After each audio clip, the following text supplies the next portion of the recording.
Aniya na mga dagkong balita karong adlaw sa One Mindanao. Kusog nga pagtayog, nabati na sab sa managlahing lugar sa Mindanao. Kinihumad ni tayog ang magnitude 6.4 nga linog sa Sarangani, Davao Occidental nga gikalisang sa mga residente.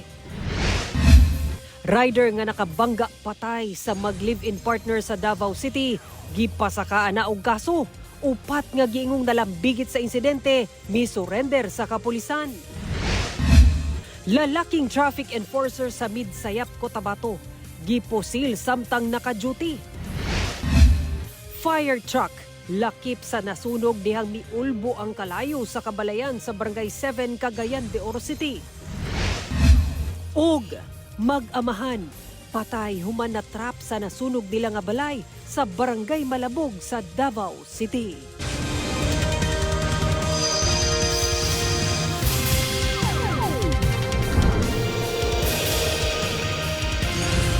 Maayong hapon, Mindanao. Ako si Sara Hilomen Velasco.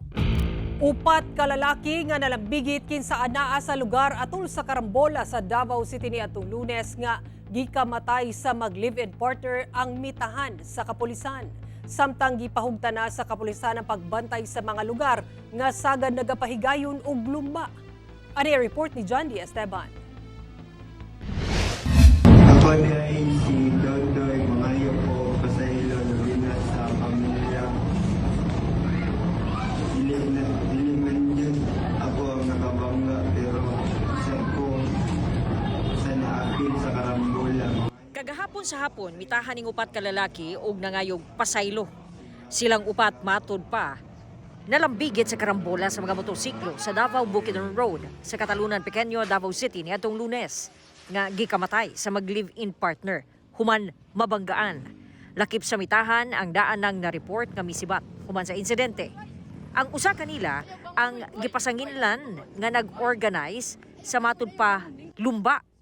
Giklaro nga ang nahitabo waswasanay ug wala kunoy pustaanay. Based man gud sa among pagkinabi ani nila gahapon, ma'am.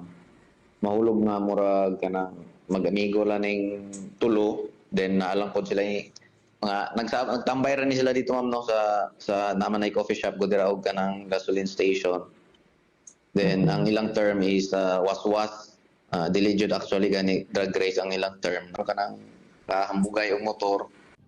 Formal nang gipasangan sa City Prosecutor's Office ang mga kasong reckless imprudence resulting in homicide ug damage to property batok sa suspect nga mao'y nakabangga sa motorsiklo sa namatay nga mag-live-in partner. Nagpaayo pa kini sa ospital sa karon. Sumara sa kapulisan, base sa lang investigasyon, duha pa ang pasakahan ug susamang kaso nga giingong nagpasagarog padagan sa National Highway. Ang pamilya sa mga namatay nanawagan og hustisya sa gidangatan sa mga biktima kinsa taga Mati City, Davao Oriental ug anaa sa Davao City aron manarbaho. Sumala sa amahan sa lalaki nga namatay, iduso og gyud matud pa nila ang kaso. Ang akong panawagan nun sir nga makuha na mo ang hustisya nga sa pangitabuan nila. Ini nga sitwasyon karon. So karon sir, damo mo pasakag kaso. Mawag na siya sir para makapanubag po sila sa ilang himo. Nanawagan sab sila og tabang pinansyal, ilabi pa nga dunay usa ka anak nga nabilin ang mag-live-in partner. Ingon man ang pagbalik sa patayng lawas sa mga biktima sa Mati City. Kinsa sir ba sa nalimalong mga kasing-kasing nga mutabang sir. Nagpahinumdum sab ang Davao City Police Office nga ang mga pampublikong kalsada dili racing track ug ang mga musupak gisigurong manubag sa balaod. Magdugang sab sila og police visibility sa mga barangay sa syudad aron batukan ang mga illegal nga drag race ilabi pa sa mga pampublikong lugar. John D. Esteban, One Mindanao. Atong sayro ng dugang pang mga balita sa Mindanao. Makabanato si Cyril Chavez live sa Cagayan de Oro City. Cyril. Salamat, Sara. 7 ka mga balay ang ugdaw atol sa pag-ulbo sa dakong sunog sa Cagayan de Oro City. Fire truck sa usa sa mga miresponding fire station lakip sa gilamoy sa kalayo. Aritali sa report ni James Paulo Yap. Itom og baga nga aso ang milukop sa kawanangan sa Barangay 7 sa Cagayan de Oro City pasado alas 5 Martes sa hapon. Gilamoy na diay sa kalayo ang pipila ka mga balay sa lugar. Pinaspasay ang pagpalong sa kalayo sa mga personahe sa Bureau of Fire Protection, sanglit sagad sa mga balay, gama lang sa light materials. Sumala sa usa sa mga nakakita, nagsumikad matud pa ang kalayo sa ikaduhang andana sa usa ka boarding house nga kilid lang sa usa ka fire substation. Nagsugod ani nga balay, no? Kay doon na ang sa akong nadunggan, doon na kuno nagluto. Paspas man sab kuno nga nakaresponde ang mga personahe sa Fire Substation 1A ug gilayong nagpahigayon sa ilang standard firefighting operations. Apan, mibaliktad matud pa ang direksyon sa hangin atong tungura. Hangtod nga mitabok sa pikas balay ang kalayo ug nalakip na ang fire truck pagkasunog. Ang isa ka buk nag-responde kalapang sa barangay 7 nga bimbero. Na wa kabalo ang fireman nga ang angin gitabok mo pikas sa paingon sa fire truck. Kaya nagtabang man sa responde. Tungod kay nagkadako ang kalayo, gisaka sa ikaupat nga alarma ang sunog. Walay natala nga nasamdan o namatay sa insidente, apan gikasubo sa kabumbiruhan ang nahitabo sa ilang fire truck. Gitry gid nila nga masakyan pa ang truck pero tungod sa kainit na sa radiation sa kalayo, paspas po kayo siya ni kuyanap tungod sa wala light material. Sa inisyal nga tala sa BFP ug barangay, anaa sa 7 ka mga balay ang nasunog, 24 ka magbanay o 121 ka individual ang apektado. Sa karon temporaryo silang nagtiner sa amphitheater sa Divisoria. 8 million pesos matud pa ang danyo sa sunog. Padayon pa ang investigasyon sa BFP. Kauban si Makoy Sempron, James Paulo Yap, 1 Mindanao. Sa pool sa CCTV ang usa ka lalaking traffic enforcer nga gidulit og pusil sa tangkugo sa usa ka mamumuno sa Midsayap, Cotabato. Biktima padayong gipatambalan. Ang detalye sa report ni Efren Mamak. Sa CCTV, nakatalikod lang kining usa ka lalaki apan kalit lang giduol sa laing lalaki og gidulit og pusil ang tangkugo og natumba. Nahitabo kini sa Barangay Poblasyon 1, Midsayap, Cotabato, banda alas 10 Martes sa buntag. Gilayong gidala sa ospital ang maong 43 anyos nga biktima kinsa usa ka traffic enforcer sa Traffic Management Unit. Padayon kini karong nagpatambal og ana-ana sa mayong kondisyon. Matud sa Police Regional Office 12, ginabantayan kuno sa maong biktima ang mga na-impound nga motorsiklo sa maong lugar diyang gipusil sa sospek. Gituhuan nga ang namusil, posibleng usa sa mga traffic violator nga nasuko. Stricto ni siya, dedicated ni siya ang trabaho. Sana sa mo ginatanawan nga naay nasuko sa iya ha tungod sa kabahin sa iyang trabaho. Padayon ang hot pursuit operation sa mong sospek. Mitabang sab ang LGU sa pagpatambal sa biktima kinsa ginakuhaan pa og pahayag. Kinisab ang ipadayag nga mensahe sa LGU. Ako'y nalulungkot, may mga nagpo-post pa na mabuti na lang yan, bawasan dahil daw sigit ako. Pero mali yun, mali po tayo. Kung kayo pupunta sa Midsayap, siguraduhin yung disiplinado kayo. Kauban si Gary Balantay ug Bong Vicencio, Efren Mamak. 1 Mindanao. Mga estudyante sa Agusan National High School sa Cagayan de Oro City, nalisang human adunay duha ka estudyante ang nagpakatag og istorya nga aduna sila'y dala nga pusil sa ilang bag. Aritali sa report ni James Paulo Yap.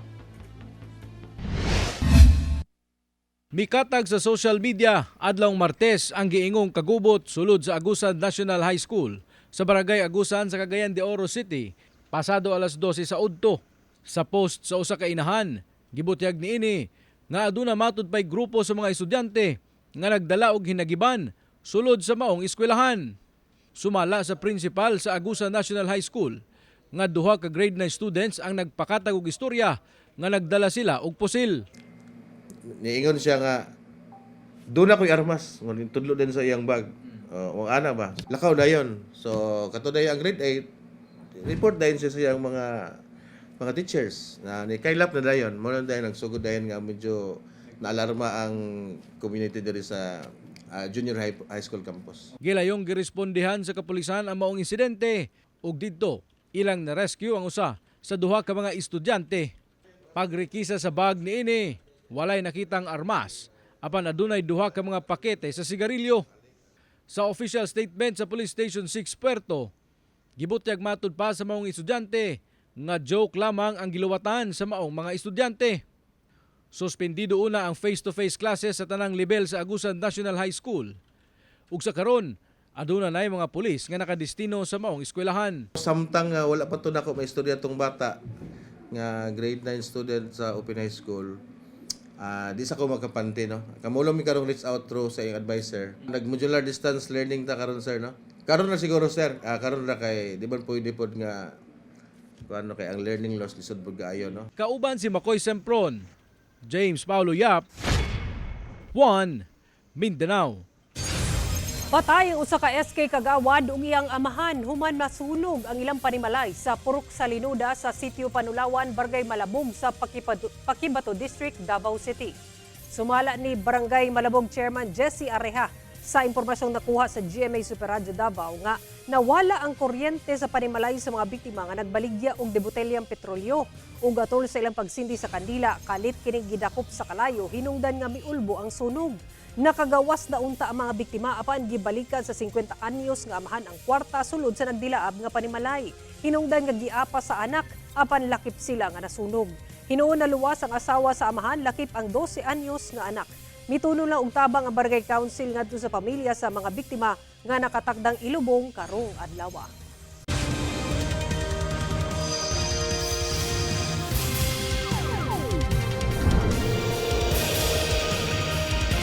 Nangalisang ang ubay-ubay ka residente sa pipila ka lugar sa Soc-Sargen ug Davao Region.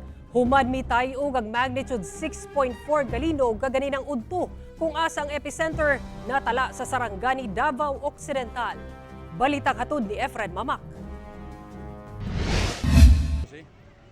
Kalit ng hunong sa paglakaw kini mga residente human nabati ang kusog nga linog sa P. Acharon Boulevard sa Barangay Dadyanga South, General Santos City pasado alas 12 sa udto kaganina. Linog. Giubanan kini sa pagbusina sa kusog nga siren. 12. Sa Alabel, Sarangani, kalit nanagan pagawas sa usa ka gym kini mga residente sa Barangay Datal Angas human na sinati ang maong linog. Sa Glan, Sarangani, dali sab gisundo sa mga ginikanan kini mga estudyante sa usa ka tulungaan gumikan sa linog. Intensity 5 ang nasinating gikusgon sa linog sa lungsod. Sa Pulomolok South, Cotabato, dali nang gawas sab kini mga estudyante sa Dole Cannery Elementary School. Matod sa Office of Civil Defense, walay natalang angol gumikan sa linog. Grabe ang panic. Sa Sarangani, Davao Occidental, kung asa natala ang epicenter sa maong linog, gilayong nang gawas sa Barangay Hall sa Mabila, kini mga residente diyang nabati ang kusog nga pagtayog. Sumala sa kagawad sa maong barangay. Nagapaygayon og medical mission ang usa ka organisasyon sa Barangay Hall, diyang nabati ang pagtayog. Sa Davao City, gilayong nang gawas ang mga estudyante sa ilang classroom sa Kapitan Tomas Monteverde Senior Central Elementary School human mabati ang pagtayog. Hinuon, mibalik rasab sa classroom ang mga estudyante diyang luwas na. Doon na say mga ginikanan nga gisundo ang ilang mga anak. Sa mga kay ma'am ko nag-message man sa mga pwede na sundo. Sa tala sa Feebox, nabati ang magnitude 6.4 nga linog alas 12:14 sa hapon kaganina sa Balot Island sa Sarangani, Davao Occidental.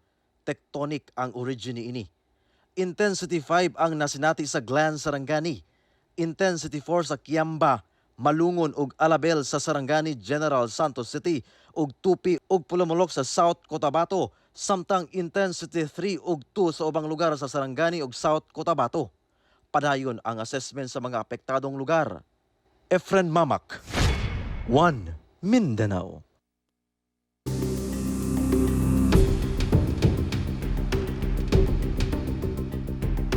Sa Day 12 sa impeachment trial ni Vice President Sara Duterte, gibuti ang posible daw nga nagamit for personal use ang confidential funds sa Department of Education ni atong 2023.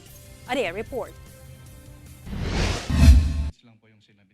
Sumala kang Commission on Audit State Auditor Attorney Roderick Wamil sa iyang subling paglingkod sa witness stand sa Day 12 sa impeachment trial ni Vice President Sara Duterte, posible daw nga naggamit for personal use ang confidential funds sa Department of Education ni atong 2023. Sa physical ug financial plan sa DepEd alang sa tulo ka quarter sa 2023, nakalatid nga gigamit daw ang 112.5 million pesos nga confidential funds alang sa counterinsurgency o panlaban sa rebelyon ug mga terorista sa mga tunghaan.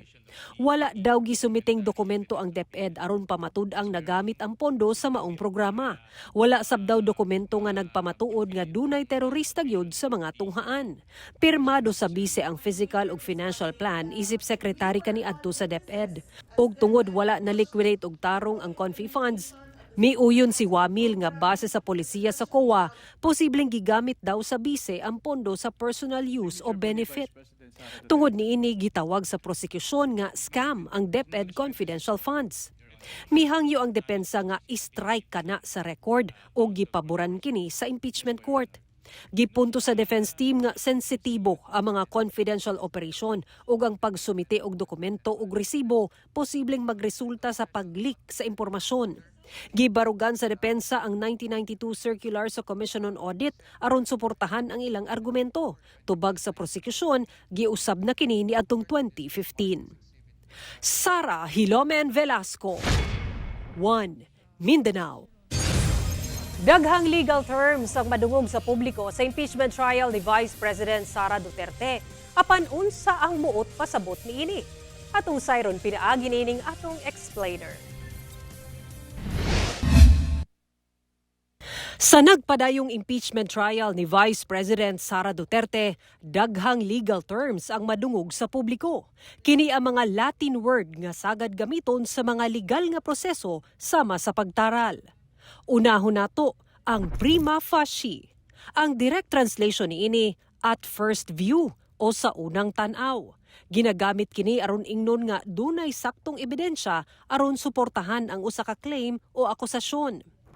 Obiter dicta, kini ang tawag sa mga opinyon sa usa ka hukom o judge kalabot sa kaso. Apan wala nagpasabot, kini na ang desisyon sa hukom. Samtang ang ratio decidendi, ang tawag sa rason nga naga-justify sa hukom sa korte. Kini ang pagpasabot sa korte kung paunsa sila miabot sa ilang desisyon. Duna say duha ka klase sa sabina, ang ad testificandum ug duces tecum. Kung sabina duces tecum, kinahanglan sa gipasabina nga individual nga magdala og mga dokumento, gamit, record o uban pa nga gipangayo sa korte. Kung ang sabina ad testificandum, ginapaatubang sa korte ang usa ka individual aron maghatag og testimonya. Sara Hilomen Velasco, 1 Mindanao. Giklaro sa Department of Justice, DILG ug NBI nga wala pa'y nadawat nga impormasyon ng mga ahensya bahin sa giingong pagkaaresto kang Senator Ronald Bato de la Rosa. Sa pahayag sa DOJ ug DILG nga nakuha sa GMA Super Radyo Davao, dili pa nila makumpirma ang impormasyon. Sa pahayag sab ni NBI Director Melvin Matibag nga wala pa maaresto si de la Rosa ug nagpadayon pa ang ilang manhunt operation alang sa pagsayod sa lokasyon sa senador. Una nang nagpagula og warrant of arrest ang International Criminal Court batok kang De La Rosa nga gitudlong co-perpetrator ni kanhi Pangulo Rodrigo Duterte sa kasong Crimes Against Humanity bahin sa dugoong kampanya batok ilegal nga droga. Sanglit si De La Rosa ang kanhi Chief PNP sa administrasyon ni Duterte. Pagpanalipod sa Coastal Resources, gipalig-on sa Coast Guard Station Igacos pinaagi sa mangrove planting sa Samal Island. Among mangrove planting activity kay gipahigayon sa barangay Katagman sa Samal Island. Gipasiugdahan kini sa Coast Guard Station Igacos sa pagigalayon sa Marine Environmental Protection Group Unit Igacos. Barangay officials guban pag-ahensya subay sa pre-celebration sa 41st anniversary sa Coast Guard District Southeastern Mindanao. Tumong niini nga mabawasan ang coastal pollution, mapalig-on ang shoreline protection, batok sa erosion ug mapreserba ang marine biodiversity, lakip na nga maagni ang komunidad sa pagpanalipod sa coastal resources.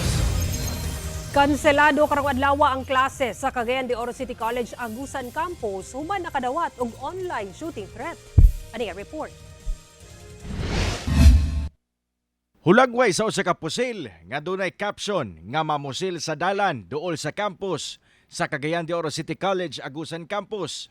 Kini ang gipost sa usa ka anonymous social media user Martes sa gabi ngadto sa social media group sa Cagayan de Oro City College. Gikaalarma kini sa eskwelahan. Gilayon nga nakig-alayon ang City College ngadto sa kapulisan ug barangay aron matagaan og dugang seguridad ang lugar.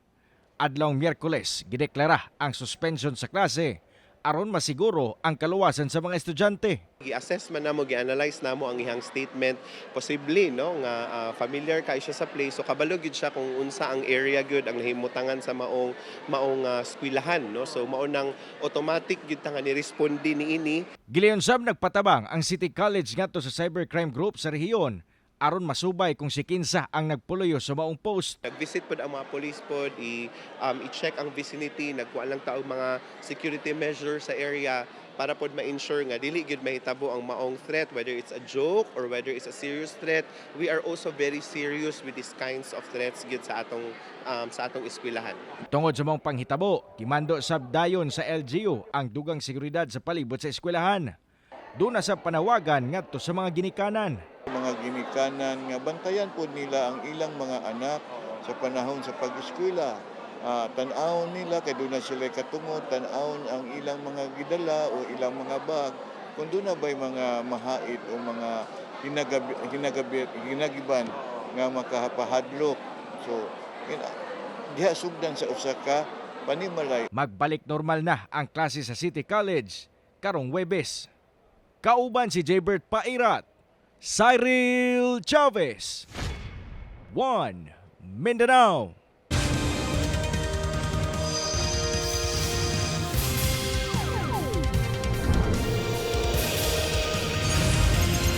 Nagamug na ang Department of Energy ug Task Force aron tun-an kung paunsa mapaubsan ang singil sa kuryente. Sumala sa ahensya, lakip niini ang Energy Regulatory Commission, National Electrification Administration, mga electric cooperative ug distribution utilities. Kinahanglan daw mahibaw-an una ang mga technical ug non-technical contributors sa system loss, una kini mapangitaan og solusyon. Miangkon ang DOE nga dili pwedeng usahon ra o basta-basta ang pagtangtang sa system loss charges kay aron dili malugi ang mga cooperative. Ginatunan karon ang posibleng hinay-hinay nga pagmeno sa system loss charges hangtod sa matangtang na gyud kini. Miapela ang DOE sa publiko nga hatagan sila og panahon. Gitapos sa Samal Island ang month-long nga pag-obserba sa National Disaster Resilience Month pinaagi sa skills demonstration competition. Aktibong misalmot ang mga empleyado sa City Public Order and Safety Office, City Disaster Risk Reduction and Management Division sa Samal Island sa gipahigayong skills demonstration competition agig pagtapos sa National Disaster Resilience Month sa usa ka resort sa Barangay Adicor. Present sab ang mga representante gikan sa Provincial Disaster Risk Reduction and Management Office nga nagsilbing evaluators. Nagpahigayon sab og free scuba diving activity aron mapalambo ang water safety and rescue preparedness sa mga partisipante. Gipaabot sa opisyal sa Public Order and Safety Office nga gihatagan og gibugaton sa syudad sa pagpakusog sa disaster preparedness, pagpalambo sa katako sa emergency responders, lakip ang culture of resilience, pinaagi sa padayong training ug pakig-alayon sa komunidad. Mga kapuso, ulahing semana na sa nationwide promo sa inyong kapusong estasyon, ang Kapuso Big Time Panalo Season 5. Over 6 million pesos worth of prizes ang nagatang sa lucky winners. Sa yun lang ang pag-appeal, palit lang og participating brands ug ilakip ang inyong contact details sa inyong entries. Ihulog kini sa drop boxes nationwide. Doon ay chance sa makadaog og up to 2 million pesos sa matag entry ug pwede sa makadaog og libo-libong cash prizes matag adlaw kada semana. Mulungtad ang promo period, kutob na lang yun sa Biyernes, August 7. Magbantay sa fake news, fake Facebook accounts o scam text. Tutok lang sa GMA o mobisita sa official Facebook page ug microsite sa GMA Promos alang sa complete mechanics and announcements.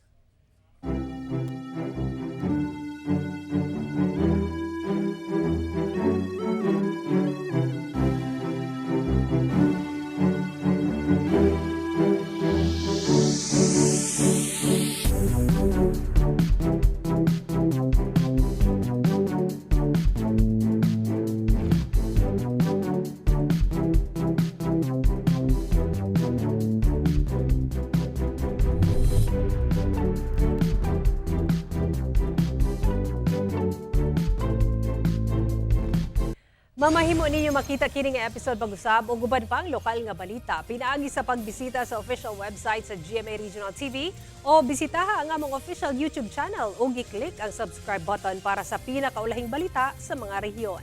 Ug mao kato ang mga ulahing balita sa Mindanao karong adlaw. Daghang salamat sa atong mga kapuso sa Mindanao nga nagalantaw kanamo ug sa atong mga kapuso abroad. Kami ang GMA Regional TV 1 Mindanao. Walay gidapigan, walay giprotektahan, kani adto ug karon serbisyong tinuod lang.